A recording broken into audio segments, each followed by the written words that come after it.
গেলে আগুন এই বাড়ির ভেতরে আমার চলে গেল, মানে বাড়ি এত বড় বড় গোলা গোলা আগুন, মানে মনে হচ্ছে সিনেমা হচ্ছে, হিন্দি সিনেমা।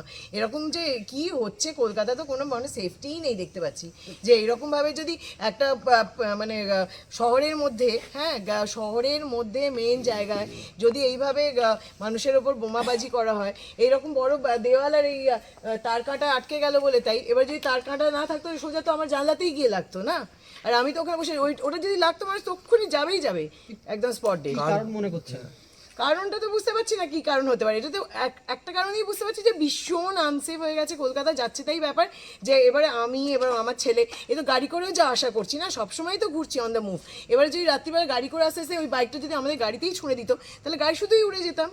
তাহলে এইভাবে তো যে কোনো জিনিসই ঘটনা করতে পারে। এখানে পাড়ায় এত লোকজন আছেন, সবাইকে যে কোনো মানুষের ওপর আঘাত হতে পারে। এবারে তো খুবই বিশালই ভয়ের ব্যাপার, এটা জায়গাটা দাঁড়িয়ে গেছে এখানে কলকাতা। মনে করছেন যে আপনাকে উদ্দেশ্য করেই ছোড়া তা হয়েছে? আমার বাড়িতে আর কাকে উদ্দেশ্য করে ছুঁড়বে বলুন? আমাকে বাড়িতে যখন ছুঁড়েছে আমার এইখানটা লেগে এখানে পড়েও গেছে, এখানে সব জায়গায় তার কাটা। আমার বাড়িতে ডালা ডালা অরেঞ্জ হয়ে গেল পুরো আকাশের মতন, মানে বাজ পড়লে যেরকম হয় তার থেকেও বিভৎস হলো। আমি তো প্রথমেই ভাবলাম বাজই পড়েছে, যে আমি বাড়িতে বোধহয় আমার বাজ পড়লো এই জায়গাতেই আমি যেখানে বসে আছি।